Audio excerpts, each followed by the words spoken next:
The smell of burnt metal and oil filled the air as Daehyun wiped his hands on an already dirty rag.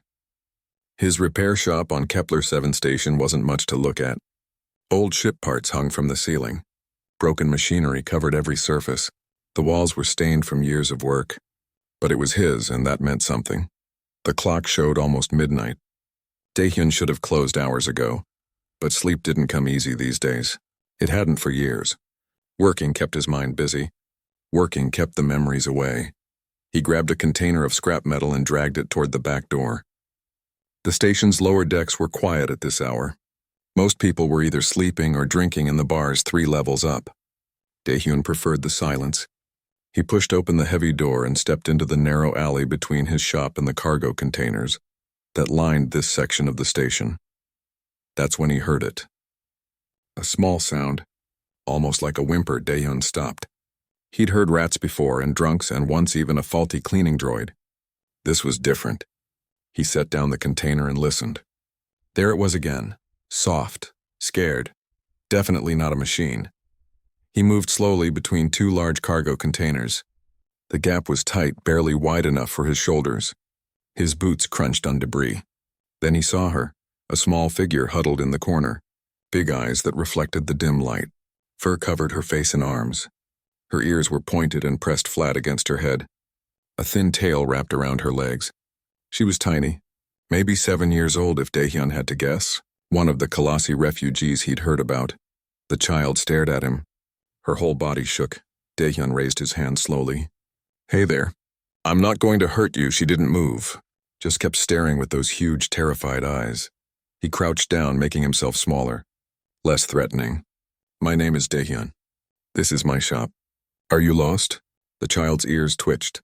She understood Standard at least a little. Her mouth opened, then closed. Finally, in a voice barely louder than a whisper, she spoke. "We lost Mommy." Daehyun's chest tightened. He knew that tone. That emptiness mixed with hope. He'd heard it before, a long time ago, from his own daughter. "Your mommy?" he asked gently. "Where is she?" The little girl clutched something in her hands. A broken data pad. She went for food and never came back. 3 days I waited. She said wait. But she never came back. 3 days. This child had been hiding here for 3 days. Alone. Scared. Waiting for a mother who didn't return. Daehyun felt something crack inside him. The wall he'd built so carefully. "What's your name?" "Nari." "Okay, Nari, when did you last eat?" She looked down at her hands. That was answer enough.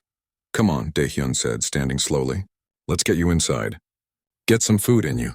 Then we'll figure out what happened to your mom." Nari hesitated. Her eyes darted to the alley opening like she might run. "I promise I'll help you find her," Daehyun said. "But you can't stay out here. It's not safe." Something in his voice must have convinced her. Nari stood on shaky legs. She was so thin. Her clothes were torn and dirty. She took one small step toward him, then another. Daehyun led her back to his shop. He didn't touch her, didn't rush her, just walked slowly and let her follow. Inside, he cleared off his workbench and pulled over a chair. "Sit here. I'll find something for you to eat." His kitchen area was just a small corner with a food processor and a cooler. He had some protein bars, instant noodles, and a few pieces of fruit he'd bought last week. He heated the noodles and brought them over with a piece of apple. Nari grabbed the bowl and ate like she was starving. Because she was starving. Daehyun watched and felt rage building in his gut. 3 days. A child alone for 3 days on a station where people just walked past, where security didn't care, where refugees were invisible. While she ate, he examined the broken data pad she'd set on the bench. It wouldn't turn on. The screen was cracked. But maybe he could fix it. Maybe there was information on it, messages, something that could help. The door to the shop opened. Jiwon walked in carrying 2 cups of coffee. She stopped when she saw Nari. "Daehyun, what?" "Found her hiding behind the cargo containers," he said. "She's been there for 3 days. Her mother went to get food and didn't come back." Jiwon set down the coffee cups. She was a smart woman. She'd been his business partner for 5 years. She knew how to read a situation. She also knew Daehyun's history, even though they didn't talk about it. "We should call station security," she said carefully. "No." Daehyun's voice was firm. "You know how they treat refugees. She'll end up in some holding facility. They won't look for her mother. They'll just process her and ship her somewhere. And what are you going to do? Play detective? If I have to, Ji-won sighed. She looked at Nari, who was still eating, pretending not to listen. This is dangerous, Dae-hyun. Getting involved in refugee business. There are rules, regulations. I don't care about rules, I know. That's what worries me. They stared at each other. Finally, Ji-won's shoulders dropped. Fine, but we do this smart. I'll ask around. Quietly. See if anyone knows anything about a missing Kalasi woman. You work on that data pad. Maybe there's something useful on it. Dae-hyun nodded. Thank you. Ji-won picked up her coffee and headed for the door. Don't thank me yet. This might get complicated. After she left, Dae-hyun pulled up a chair next to Nari.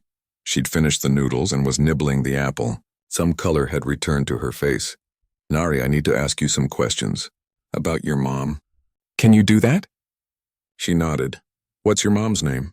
Mireille. And where did she go? What market? The big one, up high, where the nice food is. She said she'd bring back something special, the upper market. That was 15 levels above the refugee quarters.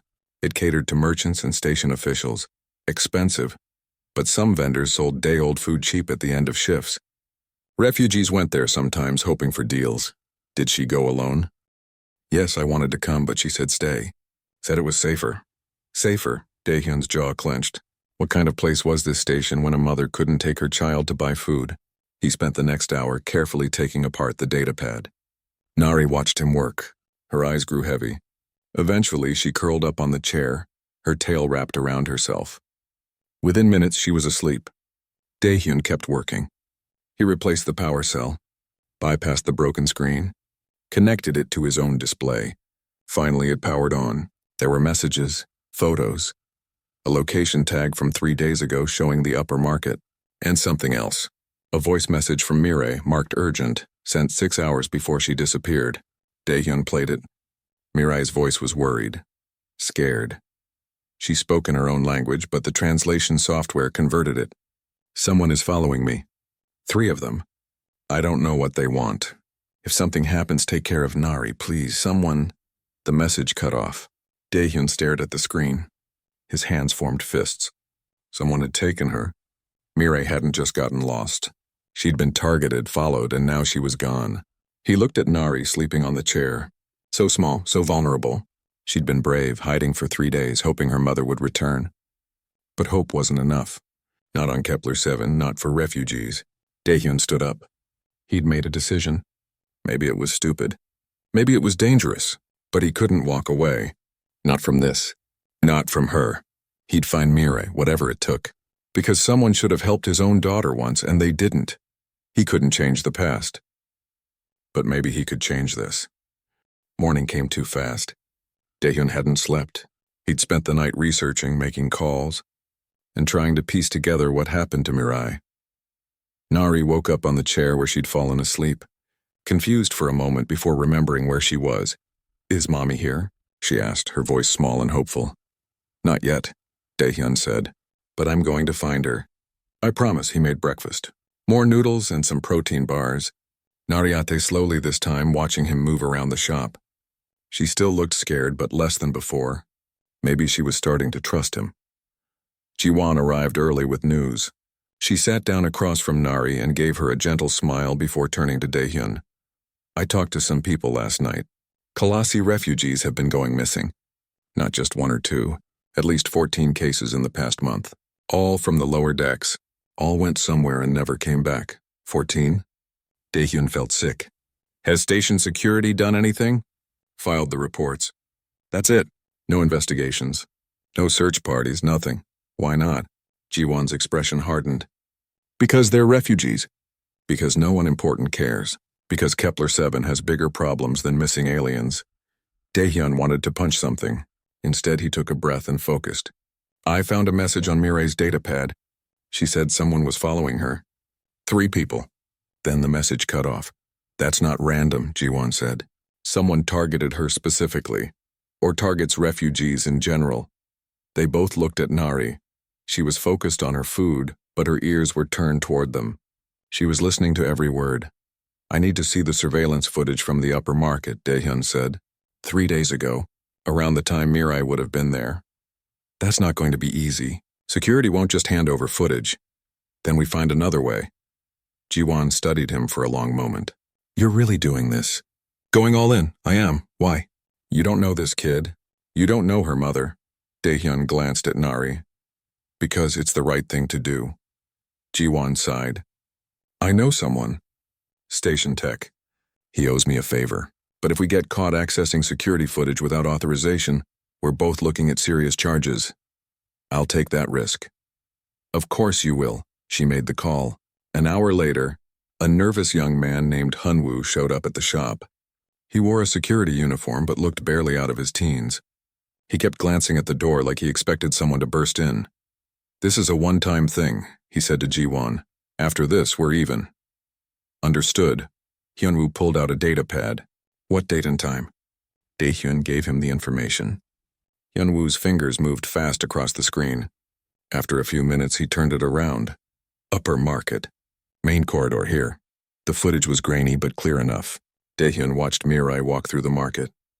She carried a small bag. She looked nervous, glancing around often. Then 3 figures appeared behind her. They wore normal clothes, nothing unusual, but they moved with purpose. Following her. Tracking her, can you enhance that? Daehyun asked. Get their faces? Hyunwoo zoomed in. The image pixelated but showed enough. 2 men and 1 woman. All human. One of them had a tattoo on his neck. A symbol Daehyun didn't recognize. Keep going, he said. Show me where she went. The footage continued. Mirai turned down a side corridor. The 3 followed. Then the camera angle changed. Different corridor. Mirai walked faster now. She knew she was being followed. She reached for her datapad, probably recording that message. Then the 3 caught up to her. What happened next made Daehyun's blood boil. They grabbed her. One covered her mouth. Another took her arms. The 3rd looked around, checking for witnesses. Then they dragged her through a service door. Gone. The whole thing took less than 30 seconds. Where does that door lead? Daehyun demanded. Hyunwoo checked his system. Cargo transfer level. Restricted area. You need clearance to access it. Who has clearance? Station officials. Cargo handlers. Security personnel. He paused. That's weird. What? The door log. It shows the door was opened with a security override code, but there's no record of who used it. Someone erased the entry. Jiwon leaned forward. Someone in security is involved. Hyunwoo looked uncomfortable. I didn't say that. You didn't have to. The young security officer stood up. I've given you what I can. Don't contact me again. And if anyone asks, I never saw you. After he left, Daehyun paced the shop. His mind raced through the information. Someone was taking refugees, using security codes to cover their tracks. This wasn't random crime. This was organized. I need to get down to that cargo level, he said. That's restricted, Jiwon reminded him. You'll get arrested, then I'll be arrested. But I'm not sitting here while Mirai is out there somewhere. You're being stupid. Probably. Nari spoke up suddenly. Achusi. She used the Korean word for uncle. You find mommy? Daehyun crouched beside her. I'm going to try, but I need you to stay here with Jiwon. Can you do that? Nari's eyes filled with tears. Don't leave. Don't leave like mommy. His chest hurt. I'm coming back. I promise. I just need to look for her. That's what mommy said. The words hit him hard. She was right. Promises didn't mean much when people didn't come back. But he had to try. He had to do something. Jiwon pulled out her communicator. Wait, before you go running into a restricted area and get yourself killed, let me make another call. To who? Someone who doesn't care about station regulations. 20 minutes later, a tall woman walked into the shop. She had short black hair and wore a ship captain's jacket. Her expression was hard, but her eyes were sharp and intelligent. Boram, Jiwon said. Thanks for coming. You said it was important. Boram looked around the shop, her gaze landing on Nari. That the kid? Her name is Nari. Her mother was taken. We need to get into the cargo transfer level. Boram whistled. Restricted area. That's asking a lot, I know. But you owe me. I owe you for getting my ship fixed cheap, not for breaking into station facilities. Please, Daehyun said. A woman is missing. Maybe more. We just need to look around. Boram studied him. You're serious about this? Very. She was quiet for a moment.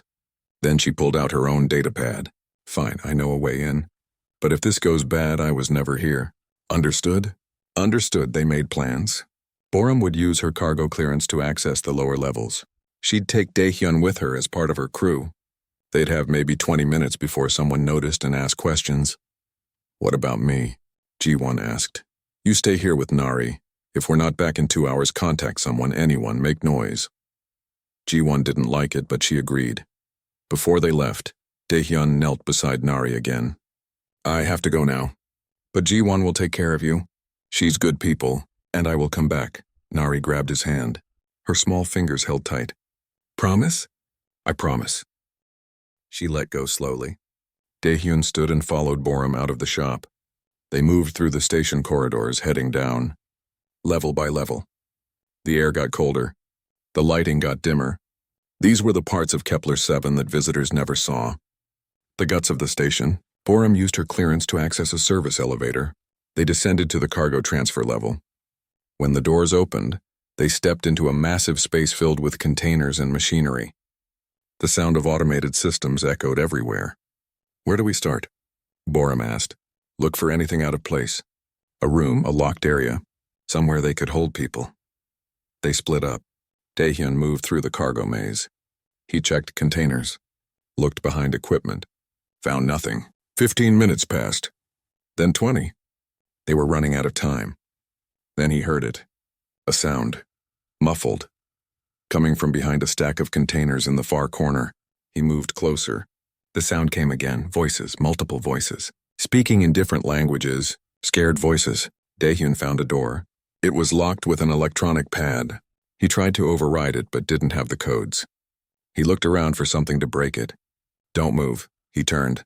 A man stood behind him. One of the 3 from the surveillance footage. The one with the neck tattoo. He held a weapon pointed at Daehyun's chest. You're making a mistake, the man said. Walk away now and forget what you saw. Where are they? Daehyun demanded. Where are the people you took? The man smiled. It wasn't a nice smile. None of your business. I'm making it my business. Then you're going to disappear too. The weapon charged up. Daehyun prepared to move, to fight, to do something. But before either of them could act, Borum appeared behind the man. She hit him hard with a metal pipe. He dropped like a rock. Told you I had your back, she said. Daehyun grabbed the man's access card. He used it on the door. It opened. Inside was a small room filled with people. Refugees, Kalasi, humans, other species. All scared, all dirty, all prisoners. And there in the corner, weak but alive, was Mirai. Mirai looked up when the door opened. Her eyes were hollow, dark circles underneath them, bruises on her arms, but she was alive. When she saw Daehyun, confusion crossed her face. Who are you? She whispered in broken standard. A friend. I'm here to get you out. He turned to Borum. How many can your ship hold? She counted the prisoners quickly. Maybe 15. It'll be tight. Then we take all of them. That's not the plan. The plan was to find the mother and leave. Plans change. Borum cursed under her breath. You're going to get us all killed. Maybe, but I can't leave them here. The prisoners watched this exchange with desperate hope. One of them, an older human man, spoke up. They're going to sell us. To mining operations in the outer sectors. No laws there. No protection. We'll work until we die. Daehyun felt rage burning in his chest. How long have you been here? 3 days. Some longer. They process us in batches. Ship us out when they have enough. 3 days. The same amount of time Nari had been alone. Waiting for a mother who was locked in this room. Suffering. Everyone get up. Daehyun ordered. We're leaving, now. Mirai struggled to stand. Daehyun helped her. She was weak, malnourished. Like Nari had been. My daughter, Mirai said urgently. Nari, she was hiding. I told her to hide. She's safe. With my partner. Waiting for you. Tears filled Mirai's eyes. You found her? She found me, actually. Smart kid. Brave kid. They moved fast. Borum led the way through the cargo level. The prisoners followed. Some could barely walk. Others helped carry them. They were almost to the elevator when alarms started blaring. They found the guard, Borum said. Move faster. Running footsteps echoed behind them. Shouts, more guards coming. The elevator was too far.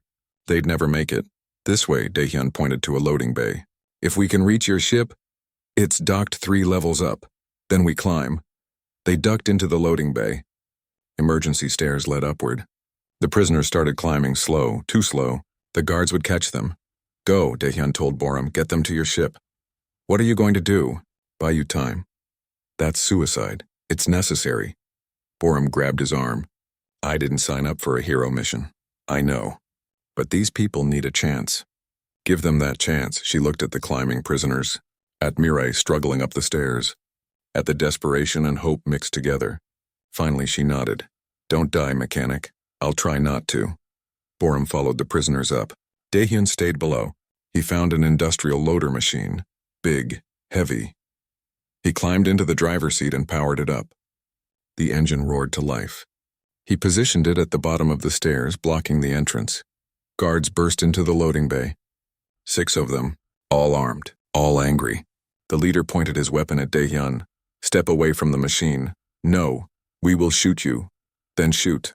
But you'll have to move this loader first, and that'll take time. Time those people need to escape.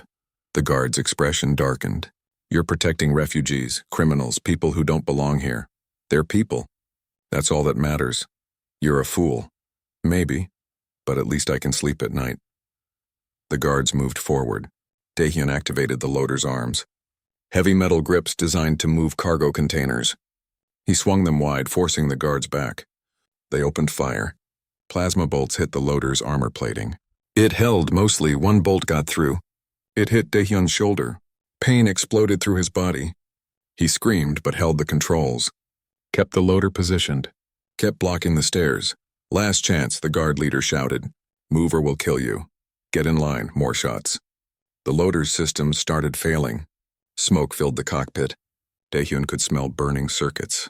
His shoulder felt like it was on fire. But he could hear running footsteps above. The prisoners were still climbing, still escaping. He just needed a few more minutes. Then small arms appeared next to him. Nari's arms. She'd come back down the stairs. She was crying. Ajusi, stop. You're hurt. Nari, what are you doing here? Mommy is safe. On the ship. But you're bleeding. Please stop. He looked at her. This brave little girl who'd survived 3 days alone. Who'd trusted him. Who'd called him uncle. And he realized he couldn't die here. Not when she needed him. Not when she'd already lost enough. Okay, he said. Okay, we go. He reversed the loader. Created enough space. Grabbed Nari with his good arm. They ran for the stairs. The guards chased them. Shots hit the walls around them. One hit Daehyun's leg. He stumbled but kept moving. Kept carrying Nari. Kept climbing. Behind them, the guards were gaining. Daehyun's vision blurred. Blood loss, pain, he wasn't going to make it. They weren't going to make it. Then Boram appeared at the top of the stairs. She had a weapon. Not standard. Something bigger. She fired down the stairwell. The explosion knocked the guards back. Created a barrier of smoke and flame. Come on! She shouted. Daehyun climbed the last few steps. His legs gave out. He collapsed on the landing. Boram grabbed him. Dragged him forward. Nari held his hand. Pulled with all her small strength. They reached the docking bay. Boram's ship was there. The loading ramp was down. Prisoners were already inside. Mirai stood at the ramp. When she saw Nari, she screamed her daughter's name. Nari ran to her. They held each other, crying, together. Beautiful reunion, Boram said. Now can we leave before they send the entire security force? They got Daehyun onto the ship. The ramp closed. The engines powered up. Through the viewport, Daehyun could see guards flooding the docking bay. But they were too late. Boram's ship lifted off. Pulled away from Kepler 7. Jumped to faster than light speed. They were free. In the ship's medical bay, Boram worked on Daehyun's wounds. The shoulder was bad. The leg worse. She had basic medical supplies, but nothing serious. You need a real doctor, she said. These are field patches at best. I'll live. Stubborn human. Mirai appeared in the doorway. She held Nari's hand. Both of them looked at Daehyun with expressions he couldn't quite read. Why did you help us? Mirai asked. You don't know us. We're nothing to you. Daehyun thought about how to answer. About his daughter. About loss. About all the reasons he'd become a mechanic on a forgotten station. about walls he'd built and promises he'd broken. I had a daughter once, he finally said. About Nari's age. We lived on a colony world. Raiders came. I was off-world working. By the time I got back, she was gone.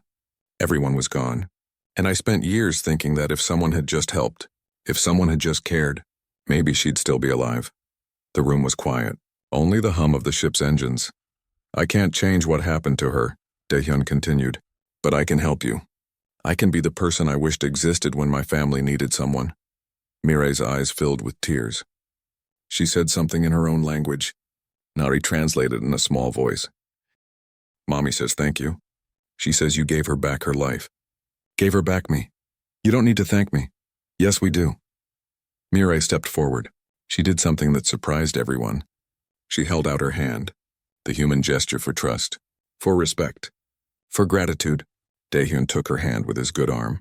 They shook, a promise between two people from different worlds, a connection that transcended species. Nari pulled something from her pocket, a small carved figure, rough, made from scrap metal. It showed a little Kalasi girl holding hands with a larger figure. Human-shaped. I made it while hiding, she said. Before you found me. I imagined someone would help. Someone would care. She pressed it into Daehyun's hand. You're real. You're my Ajusi now. Daehyun looked at the small metal sculpture, his vision blurred. Not from blood loss. From something else. Something he hadn't felt in years. Hope. Borum's voice came over the ship's intercom. We've got a problem. Station security is broadcasting an alert. We're wanted for kidnapping, theft, and assault. Every station in 3 sectors will be looking for us. Daehyun laughed. It hurt his shoulder, but he couldn't help it. What's funny? Borum demanded. We just became criminals. Yeah, and that's hilarious. Why? Because at least we're criminals who did the right thing. Mirai smiled. A real smile. The first one Daehyun had seen from her. Where do we go now? Haven's Reach, Borum said. Neutral station. They don't ask questions. They don't cooperate with authorities. If we can get there, we'll be safe. How long? 2 days. If nothing else goes wrong. Daehyun closed his eyes. 2 days. He could survive 2 days. They all could. They'd survived worse. Nari curled up next to him. Her small warm body pressed against his side. Seeking comfort. Seeking safety. Trusting him completely. Ajusi, she whispered. Will the bad people find us? Maybe, but if they do, I'll protect you. Promise? Promise. She fell asleep within minutes. Mirai sat nearby watching her daughter. Watching this human who'd risked everything for strangers. Who'd bled for them. Who'd kept his word when the world had given her every reason to stop believing in words. Somewhere behind them, Kepler 7 grew smaller. Somewhere ahead, Haven's Reach waited. And somewhere in between, Daehyun realized he'd found something he thought he'd lost forever. A reason to keep fighting. Haven's Reach looked different from Kepler 7. Where Kepler was cold metal and strict security, Haven was warm lighting and open spaces. The station didn't ask where you came from or what you'd done. It only asked that you followed one rule. No violence within its walls. Borum's ship docked without incident. The refugees filed out slowly, looking around with cautious hope. This place was known throughout the sectors as sanctuary, a safe harbor for those running from persecution, war, or worse. Daehyun limped down the ramp. His wounds had been patched, but he needed real medical attention. Nari held his hand on one side. Mirai supported him on the other. Together they made their way through the docking area into the main station. A woman was waiting for them. She wore simple clothes but carried herself with authority. Her hair was pulled back in a neat bun. Her eyes were sharp and kind at the same time. Borum, she said. It's been a while. Sora, good to see you. They embraced briefly. Sora looked over the group of refugees. Her expression softened. I heard what happened on Kepler 7. The whole sector is talking about it.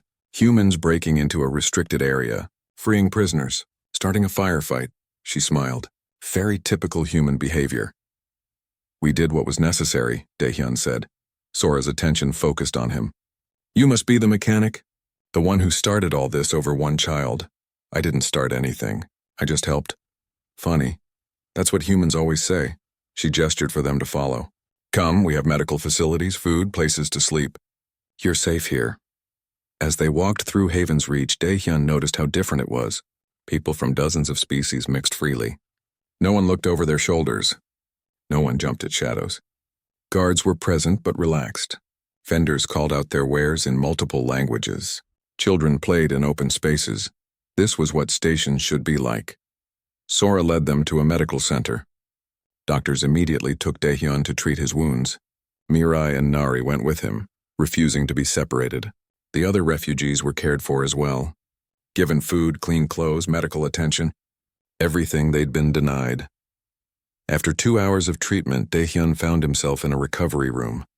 His shoulder was properly bandaged. His leg was healing. The doctors said he'd been lucky. A few centimeters different and the plasma bolt would have hit something vital. Sora visited him there. She pulled up a chair and sat. "You're causing quite a stir," she said. "Not my intention. Never is with humans. Yet you always end up in the middle of things." She pulled out a data pad. "I'm a journalist. I document stories, especially stories about refugees and displacement. What happened on Kepler 7 is bigger than you realize." "What do you mean?" 14 missing persons. That's just what you found. I've been tracking similar disappearances across 5 stations. The pattern is clear. Someone is taking refugees, selling them. And it's not random criminals. It's organized, professional, protected. Daehyun sat up, ignoring the pain. "How long has this been happening?" "At least 6 months. Maybe longer, but no one cared enough to investigate. Until you. I'm not special." "Anyone would have helped," Sora laughed. It wasn't a mean sound. More like she found his words sad. "No, Daehyun. Not anyone. That's what makes humans different. You see someone in need and you act. You don't calculate risk. You don't consider consequences. You just help. That's not a human thing. That's just basic decency. Tell that to the galaxy. Most species think before they act. They consider their position, their safety, their laws. Humans just charge in." She leaned forward. "Do you know what they're calling you?" "The refugees you saved?" "No. The bonded human. They're saying you formed a pact bond with that little girl. That you fought an entire station for her. I fought for what was right. Same thing to a human." The door opened. Ji-won walked in, followed by a man Daehyun didn't recognize. The man was older, maybe 50. He had military bearing, scars on his face, eyes that had seen combat. "Daehyun," Ji-won said. "This is Taejin. He used to be military. Earth Forces. Now he works private security here on Haven's Reach." Taejin nodded. "Heard about what you did. Impressive. Stupid, but impressive." "Thanks, I think. Sora contacted me. We've been investigating the trafficking operation independently. What you found confirms our suspicions." He sat down. "This isn't just criminal enterprise. It's political." "Political how?" "The Drexian Consortium. They're a coalition of species that's been expanding aggressively, taking territory, displacing populations, the refugees flooding stations like Kepler 7, mostly running from Drexian expansion." Daehyun was starting to understand. They're destabilizing refugee populations. Exactly. Take key individuals, spread fear, make refugees seem like problems rather than victims. Then no one objects when the Drexians take more territory because, hey, at least there won't be more refugees. That's evil. That's politics. Taejin pulled up files on his datapad. The trafficking network operates on at least 8 stations. They move people to mining operations in lawless sectors, places where no one asks questions, where workers have no rights, no protection. Sora added, "We've been gathering evidence, testimonies, documentation, but we needed proof of official involvement, proof that security forces were complicit. You gave us that." The guards' access codes, Daehyun realized. The security overrides. Yes. Combined with the surveillance footage and the prisoner's statements, we can prove corruption at the highest levels of Kepler 7's administration. Ji-won spoke up. "So what's the plan?" "We turn over the evidence to the Galactic Trade Authority. That's part of it," Sora said. "But we need more. We need to expose the entire network, all 8 stations, all the officials involved. And we need to do it simultaneously so they can't warn each other or destroy evidence." Taejin looked at Daehyun. "That's where you come in. You and the refugees you saved. Their testimonies, their faces, their stories. That's what will make people care. I'm a mechanic, not a public speaker. You're a human who risked everything for strangers. That's worth more than speeches." Daehyun thought about it. About Nari and Mirai, about the others on Borum's ship, about all the refugees still trapped in the system. What do you need me to do? Over the next 3 days, they planned. Sora compiled evidence from multiple sources. Taejin coordinated with contacts on different stations. Jiwon helped organize the refugees' testimonies. Daehyun met with survivors, hearing their stories, learning their names, understanding what they'd endured. Nari stayed close to him during this time. She and Mirai had been offered housing on Haven's Reach, a small apartment, safe, clean. But Nari kept returning to wherever Daehyun was working. Why do you follow me around? He asked her one afternoon. Because you're my Ajusi. Ajusi is family. Your mother is here. You should be with her. Mommy says you need family too. She says you're sad inside, like her, like us. But we're not sad anymore, because we have each other. Daehyun didn't know what to say to that. Mirai found him later. She'd been learning standard from language programs. Her speech was improving daily. Nari is right, she said. You saved us. Now we help you. I don't need help. Everyone needs help, even humans who pretend they don't. She sat next to him. I was engineer. Before the war. Before running. I can fix things. Build things. I want to work. I want to be useful. There's plenty of work on Haven's Reach. I want to work with you. When this is over. When we stop the bad people. I want to be partner. You, Jiwon, me. We fix things together. Why would you want that? Because you showed me humans keep promises. You showed me honor still exists. I want to learn that. I want Nari to grow up knowing that. On the 4th day, Taejin called them all together. Daehyun, Jiwon, Sora, Borum, and several other humans who'd become involved. He laid out the final plan. We hit all 8 stations simultaneously. Sora broadcast the evidence across every major news network. I lead teams to extract remaining prisoners. Daehyun and the refugees testify before the Galactic Trade Authority. We do this all at once. No warning. No chance for cover-up. That's ambitious, Borum said. That's necessary. How many people do you need? At least 20, trained, willing to take risks. I know some people. Freighter captains, smugglers, humans who don't like seeing refugees exploited. Daehyun spoke up. You're building a network. A human network, Taejin smiled. That's what we do best. Humans might be new to the galaxy. We might not have the biggest fleets or the oldest civilizations, but we have something no one else has. What's that? We form connections. We build bridges. We look at aliens and see people. And once we bond with someone, we'll fight the entire galaxy for them. He looked around the room. Every human here knows someone who knows someone. We're connected, linked, that's our strength. Over the next week, the network grew. Humans from across Haven's Reach volunteered. Some were former military like Taejin. Others were merchants, engineers, doctors. All of them had one thing in common. They'd seen injustice and decided to act. The plan came together. Teams were formed. Equipment was gathered. Routes were planned. Sora prepared her broadcast. The refugees prepared their testimonies. Nari asked Daehyun a question the night before the operation. Will this stop the bad people? I hope so. But there are always bad people. Yes, but there are also good people. And sometimes the good people need to stand up.